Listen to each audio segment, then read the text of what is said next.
Hello friends, जय माता दी। कैसे हैं आप सब? शांताकारं भुजगशयनं पद्मनाभं सुरेशं विश्वाधारं गगन सदृशं मेघवर्णं शुभांगं लक्ष्मीकांतं कमलनयनं योगिर्भिध्यानगम्यं वंदे विष्णुं भवभयहरं सर्वलोकैकनाथनं। दोस्तों, पौष माह की कृष्ण पक्ष की एकादशी तिथि है, जिसे हम सफला एकादशी के नाम से जानते हैं। जैसे नागों में शेषनाग, पक्षियों में गरुड़, ग्रहों में चंद्रमा, यज्ञों में अश्वमेघ और देवों में श्रीहरि श्रेष्ठ हैं। ऐसे ही सभी व्रतों में एकादशी व्रत को श्रेष्ठ माना गया है और इस माह के कृष्ण पक्ष में आने वाली एकादशी को हम सफला एकादशी या पौष कृष्ण एकादशी कहते हैं। सफला का अर्थ ही होता है समृद्धि या सफलता, और जो कोई भी इस व्रत का पालन करता है उसे सभी समृद्धि अवश्य प्राप्त होती है। इस एकादशी के देव श्रीमन नारायण है और इस दिन श्रीमन नारायण के निमित्त अगरबत्ती हो, नारियल हो, सुपारी हो, आंवला हो, अनार हो, लौंग हो, इनको अर्पित करके दीप दान करने से, रात्रि जागरण करके विधिवत पूजन करने से मनुष्य को फलों की प्राप्ति होती है। पद्म पुराण में पौष माह के कृष्ण पक्ष की एकादशी के विषय में युधिष्ठिर पूछते हैं, हे स्वामिन, पौष माह के कृष्ण पक्ष की जो एकादशी होती है उसका नाम क्या है, उसकी विधि क्या है, उसमें किस देवता की पूजा की जाती है, मुझे बतलाइए। तब भगवान श्री हरि कृष्ण कहते हैं, हे राजेंद्र, बड़े बड़े दक्षिणा वाले यज्ञों से भी मुझे इतना संतोष नहीं होता जितना एकादशी व्रत के अनुष्ठान से होता है। पौष माह के जो कृष्ण पक्ष में एकादशी आती है उसका नाम सफला है और इस दिन भगवान श्री नारायण की पूजा करनी चाहिए। और जैसे नागों में शेषनाग, पक्षियों में गरुड़ और देवताओं में श्री हरि विष्णु श्रेष्ठ हैं, उसी प्रकार संपूर्ण व्रतों में एकादशी श्रेष्ठ मानी गई है। सफला एकादशी को नाम मंत्रों का उच्चारण करके नारियल के फल, सुपारी, बिजोरा, जमीरा, नींबू, अनार, सुंदर आंवला, लौंग, बेर और विशेषतः आम के फलों और धूप दीप से श्रीहरि का पूजन करना चाहिए। सफला एकादशी के दिन विशेष रूप से दीप दान करने का विधान आता है और रात को वैष्णव पुरुषों के साथ जागरण करना चाहिए। इससे जिस फल की प्राप्ति होती है वह हजारों वर्ष तपस्या करने पर भी प्राप्त नहीं होता। हे नृपश्रेष्ठ, आप सफला एकादशी की शुभकारिणी कथा को सुनिए। चंपावती नाम से विख्यात एक पुरी है जो कभी राजा महिष्मत की राजधानी थी और उनके 5 पुत्र थे, जिनमें से जो सबसे बड़ा था वह सदा पाप कर्म में लगा रहता था, पर स्त्रीगामी था, वेश्यासक्त था। उसने पिता के धन को पाप कर्म में ही सदा खर्च किया। वह सदा दुराचरण परायण तथा वैष्णवों और देवताओं की, अच्छे साधुओं की निंदा किया करता था। अपने पुत्र को ऐसा पापाचार करते देखकर राजा महिष्मत ने राजकुमारों में उसका नाम लुम्भक रख दिया। फिर पिता और भाइयों ने मिलकर उसे राज्य से बाहर निकाल दिया और लुम्बक इसके बाद गहन वन में जाकर रहने लगा। वहीं रहकर उसने लूटपाट मचाना शुरू किया, भले भले भोले भाले लोगों को लूटना शुरू किया, उनके धन को लूटने लगा। एक दिन जब वह रात में चोरी करने गया तो सिपाहियों ने उसे पकड़ लिया, किंतु जब उसने अपने को राजा महिष्मत का पुत्र बतलाया तो सिपाहियों ने उसे छोड़ दिया। फिर वह वन में लौट आया और मांस तथा वृक्षों के फल खाकर जीवन निर्वाह करने लगा। उस दुष्ट का जो विश्राम स्थल था पीपल, वह बहुत ही पुराना था। उस वन में वह वृक्ष एक महान देवता माना जाता था। पाप बुद्धि लुम्बक वहीं निवास करता था और एक दिन किसी संचित पुण्य के प्रभाव से उसके द्वारा एकादशी के व्रत का पालन हो गया। पौष माह में कृष्ण पक्ष की दशमी के दिन पापी लुम्भक ने वृक्षों के फल खाए और वस्त्रहीन होने के कारण रात भर उसने जाड़े का कष्ट भोगा। उस समय उसे ना तो नींद आई, ना ही आराम मिला और निष्प्राण सोता रहा। सूर्योदय होने पर उसको होश नहीं आया।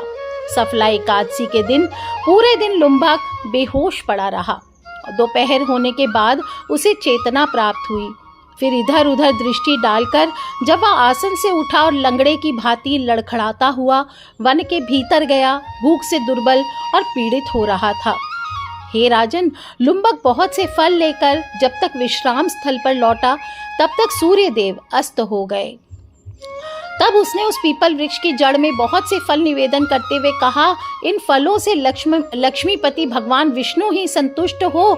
यो कहकर लुम्बक ने रात भर नींद नहीं ली। इस प्रकार अनायास ही उसने इस व्रत का पारण भी कर लिया। उस समय सहसा आकाशवाणी हुई, हे राजकुमार, तुम सफला एकादशी के प्रसाद से राज्य और पुत्र को प्राप्त करोगे। बहुत अच्छा कहकर उसने इस वरदान को स्वीकार कर लिया। इसके बाद उसका रूप दिव्य हो गया। तब उसने उत्तम बुद्धि भगवान विष्णु के भजन में अपने जीवन को लगाया और दिव्य आभूषणों से सुशोभित होकर निष्कंटक राज्य को प्राप्त किया और 15 वर्षों तक उस राज्य का संचालन किया। उसको मनोज्ञ नामक पुत्र उत्पन्न हुआ और जब वह बड़ा हुआ तब लुम्बक ने तुरंत ही राज्य की ममता छोड़कर उसे पुत्र को सौंप दिया और स्वयं भगवान श्री कृष्ण के समीप चला गया, जहाँ जाकर मनुष्य कभी शोक में नहीं पड़ता। इस प्रकार हे राजन, जो भी सफला एकादशी के उत्तम व्रत को करता है वह इस लोक में सुख भोग कर मरने के बाद मोक्ष को प्राप्त करता है। संसार में वे मनुष्य धन्य हैं जो सफला एकादशी के व्रत में लगे हैं, उन्हीं का जन्म सफल है। और महाराज, इसकी महिमा को सुनने वाले, पढ़ने वाले, सुनाने वाले, उसका अनुसार आचरण को करने वाले सभी मनुष्यों को राजसूय यज्ञ के बराबर फल की प्राप्ति होती है। तो बोलिए श्री हरि विष्णु भगवान की जय। तो दोस्तों, पौष एकादशी, सफला एकादशी 7 जनवरी रविवार को है। एकादशी तिथि का प्रारंभ 6 जनवरी को रात में 12:23 पर हो रहा है और सफला एकादशी तिथि का जो समापन है वो 7 जनवरी की रात को 12:47 पर होगा। जो लोग भी पारण करेंगे वो 8 जनवरी को सुबह 6:30 बजे से 8:35 तक कर सकते हैं। हरिवासर की समाप्ति 8 बजे सुबह 6:34। हरिवासर की समाप्ति 8 जनवरी को सुबह 6:34 पर होगी।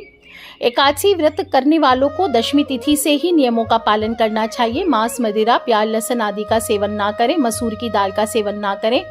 रात्रि को पूर्ण ब्रह्मचर्य का पालन करते हुए भोग विलास से दूर रहकर ओम नमो भगवते वासुदेवाय का जप करते हुए सोना चाहिए। सुबह जल्दी उठें, घर की साफ सफाई करें। एकादशी के दिन घर में झाड़ू नहीं लगाया जाता तो पोंछा लेकर के घर साफ कर सकते हैं और मुख्य द्वार की साफ सफाई करके उसे सजाइए और देवी लक्ष्मी सहित विष्णु भगवान के आगमन की तैयारियां करें। आप चाहे तो तोरण सजा सकते हैं, हल्दी के जल का छिड़काव करें, रंगोली सजा सकते हैं। मुख्य द्वार की साफ सफाई करने के बाद आपको तीर्थों में स्नान करना चाहिए, दातुन करना चाहिए। इस दिन ब्रश नहीं करना चाहिए, लकड़ी का दातुन नहीं करते। कहते हैं नींबू, जामुन या आम के पत्ते लेकर चबाकर उंगली से कंठ साफ कर लेना चाहिए। आज के दिन वृक्ष से तुलसी ही नहीं, हर प्रकार के पत्ते तोड़ना वर्जित बताया गया है। अतः अगर गिरा हुआ कोई पत्ता हो तो उसका लेकर सेवन कर सकते हैं और नहीं तो पानी से 12 बार कुल्ला कर लेना चाहिए। इसके बाद तीर्थों में स्नान करें। तीर्थों में नहीं कर सकते तो घर में ही नहाने के पानी में कपूर और चमेली के तेल की कुछ बूंदें डाल करके आप स्नान कर सकते हैं। इससे आपके सभी प्रकार के ग्रह शांत होते हैं और इसके प्रभाव से अगर आपके जीवन में बहुत सारी बाधाएं आ रही है दूर होती है और घर में धन का आगमन होता है। सूर्य भगवान को 1 लोटा जल चढ़ाना ही है, वो भी रविवारी एकादशी है तो अपने आप में बहुत ही सर्वश्रेष्ठ है और बहुत ही सौभाग्य है कि पौष के माह में आपको रविवारी एकादशी प्राप्त हो रही है। तो अपने आप में चमत्कारी एकादशी है और आज के दिन आपको सूर्य देवता को 1 लोटा जल अवश्य अर्पित करना चाहिए। ओम सूर्याय नमः, ओम आदित्याय नमः, ओम भास्कराय नमः, इस प्रकार से या गायत्री का जप करते हुए आपको सूर्य देव को जल अर्पित करना चाहिए। उसी लोटे में जल भर लीजिए, थोड़े से काले तिल ले लीजिए और दक्षिण मुखी हो जाइए। अपने पितृ के निमित्त आपको जल देना चाहिए और इसके बाद अपने घर के मंदिर पे आ जाइए। थोड़ा सा जल हाथ में लेके संकल्प करें कि आज मैं किसी भी चोर, पाखंडी, दुराचारी मनुष्य से बात नहीं करूँगा, ना ही किसी का दिल दुखाऊंगा। रात्रि को भजन जागरण कर कीर्तन करूँगा। ओम नमो भगवते वासुदेवाय, ओम नमो भगवते वासुदेवाय, इस 12 अक्षर मंत्र को अपने कंठ का भूषण बनाऊंगा। राम हो, कृष्ण हो, नारायण हो, विष्णु भगवान हो, इनके मंत्रों का जप करूंगा। इसके बाद हो सके तो गीता जी का पाठ कीजिए, प्रभु का विष्णु सहस्त्र नाम आदि का पाठ कर सकते हैं। विष्णु भगवान का स्मरण कर प्रार्थना करें, बोले हे त्रिलोकीनाथ मेरी लाज आपके हाथ, अब तक मुझे इस प्रण को पूरा करने की शक्ति प्रदान करना, और यदि इस प्रकार किसी निंदक से भूलवश आपकी बात भी हो जाए तो भगवान श्री सूर्य नारायण के दर्शन कर धूप दीप से श्री हरि की पूजा कर क्षमा मांग लेनी चाहिए। इसके बाद घर के पूजा स्थल पर श्री नारायण का चाहे तो विधिवत पूजन कर सकते हैं। गाय के घी का दीपक करें। मोगरे की अगरबत्ती, आज के दिन मोगरे के फूलों से श्रृंगार करना चाहिए अगर मिल जाए तो, और नहीं तो पीले पुष्प हैं ही उनसे आप श्रृंगार कर सकते हैं। पहले जो लोग के पास अगर स्नान कर मूर्ति आदि है तो स्नान करा सकते हैं। दक्षिणावर्ती शंख से आप स्नान कराइए। विष्णु शालिग्राम शंख है अगर आपके पास तो उससे आप स्नान करवा सकते हैं। उसमें जल हो, पंचामृत भर के स्नान कराइए। ओम नमो भगवते वासुदेवाय, ओम नमो भगवते वासुदेवाय। इसके बाद शुद्ध जल से स्नान करवा करके आपको उनको पहुँच करके चंदन आदि का तिलक कीजिए, जनेऊ धारण कराइए, और प्रभु को पीले वस्त्र आज के दिन अर्पित किए जाते हैं। आपको स्वयं भी आज के दिन पीले ही वस्त्र धारण करने चाहिए। पुष्पों से उनका श्रृंगार करें और धूप दीप करें। मोगरे की अगरबत्ती जलाएं, तुलसी पत्र चढ़ाना चाहिए। लौकी की खीर का आज के दिन भोग लगाया जाता है, और विशेष रूप से आज के दिन भौतिक सुखों की प्राप्ति करना चाहते हैं तो केले चढ़ाए जाते हैं। ध्यान रखना है, केले आपको स्वयं को आज के दिन नहीं खाना चाहिए। आप चाहें तो गौ माता को खिला सकते हैं या बच्चों को बांट सकते हैं, और एक हरा धागा आपको रख देना है। दोस्तों, ये उपाय आपको अगर जीवन में बहुत सारी बाधाएं आ रही है, मुश्किलों का सामना करना पड़ा है, कोई विशेष मनोकामना है, करियर में सपोर्ट चाहिए, तो आपको ये उपाय करना है। आपको क्या करना है, अगर स्टडीज़ में स्टूडेंट्स भी ये उपाय को कर सकते हैं। जनरली मैं स्टूडेंट्स के लिए नहीं बताती हूँ उपाय, क्योंकि मेहनत पर पूर्ण विश्वास रखना चाहिए। स्टूडेंट्स को भाग्य उनके हाथों में होता है। तो फर्स्ट तो बच्चों को, जो स्टूडेंट्स होते हैं उनको अपने भाग्य के से ज़्यादा कर्म पर भरोसा करना चाहिए। फिर भी अगर उपाय करना चाहते हैं तो आज बहुत ही खूबसूरत दिन है, आप कर सकते हैं। एक हरा धागा ले लीजिए, उसको 6 बार आपस में, पतला धागा है तो 6 बार लपेट लीजिए, और अगर मोटा धागा है तो एक ही बार रहने दीजिए। अब ये जो हरा धागा है ये दरिद्रता नाशक माना जाता है, असफलता नाशक माना जाता है, और धन वृद्धि कारक भी माना गया है। अब इसमें पहले एक गांठ लगाइए, बोलना है ओम गृणी सूर्याय नमः या सूर्य भगवान की जय, ऐसा बोल करके पहली गांठ लगा देनी है सूर्य भगवान का एक गांठ। इसके बाद 5 गांठ और लगानी है इस धागे में। क्या बोलना है, ओम ब्राम ब्रिम ब्रोम सह बुधाय नमः या फिर ओम ऐंग स्त्रिम श्रिम बुधाय नमः। ये दोनों में से कोई भी मंत्र बोल करके 5 बार 5 गांठ लगा देनी है। अब आपको फूंक मारना है 5 बार, और फिर इस धागे को प्रभु के सामने अर्पित कर देना है, और चंदन या तुलसी की माला से फिर आपको ओम सत्यनारायणाय सिद्धाय नमः, क्या बोलना है, ओम सत्यनारायणाय सिद्धाय नमः, इस मंत्र का जप करना है, या फिर ओम नारायणाय सत्य पराक्रमाय नमः। दोनों में से कोई भी एक मंत्र चूज कर लीजिए। 27 बार कर सकते हैं कम से कम, या फिर 108 बार कर सकते हैं। जो लोग पूजा नहीं भी करना चाहते हैं और सिर्फ उपाय करना चाहते हैं, वो भी विष्णु भगवान के सामने बैठ करके आप नॉर्मल सिर्फ हरे धागे से उपाय भी कर सकते हैं। और अगर आपने पूजा पाठ की है तो इसके बाद आरती आदि करे, कथा सुन सकते हैं मैंने जो ऊपर सुनाई, और फिर क्षमा याचना करके जो धागा है उसको आप अपने हाथों में बांध लीजिए। दोस्तों, ये धागा बहुत ही चमत्कारी है। जो लोग विशेष रूप से, अक्सर उनको करियर के लिए पन्ना रत्न बताया जाता है और उनके पास कैपेसिटी नहीं है कि आप पन्ना रत्न धारण कर सके, वो ये हरे धागे का उपाय अवश्य करें। 2 रुपये का हरा धागा आप बांध लीजिए, पन्ना रत्न के समान ही आपको लाभ की प्राप्त होगी। बस समय समय पर दूसरी एकादशी पर इसको चेंज करते रहना चाहिए, और बाधित कार्य को पूर्णता देने के लिए ये हरा धागा आपको कलाई पर बांध के रखना चाहिए। ये संपदा वृद्धि कारक भी है, और बुध ग्रह का प्रभाव रहता है हरे रंग के धागे में। तो बुध ग्रह से जो जनित दोष होते हैं आपके जीवन में, जैसे बुद्धि भ्रम हो, मानसिक तनाव हो, डिप्रेशन हो, स्वास्थ्य संबंधी कोई समस्या हो, वैवाहिक जीवन में परेशानी आ रही है, तो ये हरा धागा इन सभी दोषों को समाप्त करता है। जो विद्यार्थी वर्ग है यानी स्टूडेंट्स हैं, जो शिक्षण संस्थान में कार्यरत लोग हैं, जैसे टीचर्स हैं, प्रिंसिपल है आदि जो भी हैं, जहाँ पर जिस भी जगह पर जैसे साइंटिस्ट आदि हैं, जहाँ जहाँ पर बुद्धि का विशेष प्रयोग होता है, ऐसे कार्य क्षेत्र के लोगों के लिए हरा धागा किसी वरदान चमत्कारी मणि से कम नहीं होता। आप इसे धारण करके इसके चमत्कारिक फल को आप खुद ही देख सकेंगे।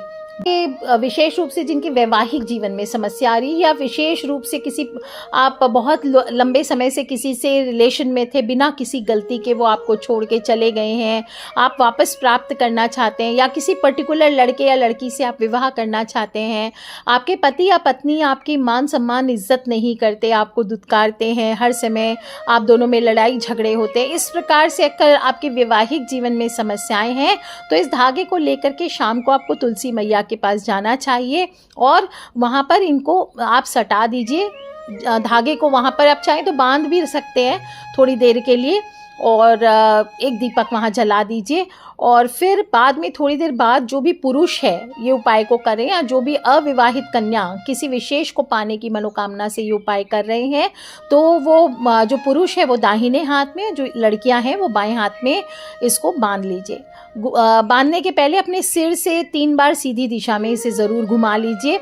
जो वैवाहित स्त्री या पुरुष है वो भी इसे, अपने स्त्रियां बाएं हाथ में और पुरुष दाहिने हाथ में बांध लेंगे, और 5 बार आपको सिर से घुमाना है सीधी दिशा में। आप खुद देखेंगे ये हरा धागा आपके जीवन में कैसा कमाल करता है। दोस्तों, इस प्रकार से जब आप ये हरा धागा रविवार के दिन, रविवारी पौष माह की एकादशी के दिन अभिमंत्रित करके स्वयं से इसे धारण करते हैं तो ये आपको बहुत ताकतवर बनाती है। जो भी वैष्णवों के साथ इस रात में जागरण करता है उसे हजारों वर्ष तक तपस्या करने का फल प्राप्त हो जाता है। इस दिन गौ माता को हरी हरी घास भी खिलानी चाहिए, थोड़ा सा गुड़ भी खिला सकते हैं, और एकादशी के अगले दिन आपको पारण करना चाहिए। और द्वादशी तिथि को सुबह स्नान आदि करके वैसे ही एक बार विष्णु भगवान का नॉर्मल पूजन करके इसके बाद किसी ब्राह्मण को आपको भोजन खिलाना चाहिए, दान दक्षिणा देकर उनको विदा करना चाहिए। इसके बाद ही स्वयं भोजन करें। दोस्तों, शास्त्रों में बताया गया है कि सफला एकादशी के दिन तामसिक भोजन नहीं करना चाहिए। मांस, मदिरा, प्याज, लहसुन आदि का सेवन तो नहीं किया जाता है। इसके अलावा भी नमक का सेवन ना करें। इस दिन अनाज का सेवन नहीं करना चाहिए। फलाहार आप कर सकते हैं और भोजन का व्रत रखेंगे। साथ ही साथ अपनी जो वाणी है उसका भी व्रत रखें। किसी से वाद विवाद ना करें, किसी को बुरा ना बोलें, किसी को क्रोधित होकर अपशब्द ना बोलें, नहीं तो इससे आपके जीवन में कई प्रकार की समस्याएं उत्पन्न होती है। एकादशी के दिन आपको शेविंग करना, बाल काटना, नाखून काटना ये नहीं करना चाहिए। स्त्रियों को हेयर वॉश नहीं करना चाहिए, इससे गुरु ग्रह नीच में आ जाते हैं और ग्रह दोष बढ़ने का खतरा उत्पन्न होता है। एकादशी के दिन आपको घर में झाड़ू, मैं पहले भी बता चुकी हूँ, नहीं मारना चाहिए। और इस प्रकार से ब्रह्मचर्य का पालन करते हुए जो भी मनुष्य पति पत्नी आपस में मिल करके एकादशी के व्रत का पालन करते हैं, सफला एकादशी का व्रत रखते हैं, रात्रि में जागरण कर भजन कीर्तन करते हैं, उन्हें श्रेष्ठ यज्ञों से जो पुण्य मिलता है उससे भी बढ़कर आपको फलों की प्राप्ति होती है। तो बहुत ही खूबसूरत रविवारी पौष एकादशी है दोस्तों, और सारी बदकिस्मती आपके जीवन से अवश्य दूर होगी।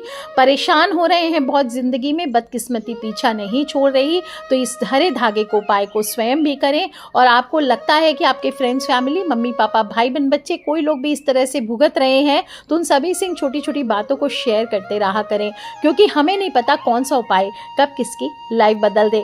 साथ ही कथा सुनाई है तो और कुछ करे ना करे, कथा सुनने का लाभ स्वयं भी प्राप्त करें और सभी को सुनाएं, इससे भी आपको शुभ फलों की प्राप्ति होती है। तो कर लीजिए उपाय दोस्तों, खिलखिलाते रहे, मुस्कुराते रहे।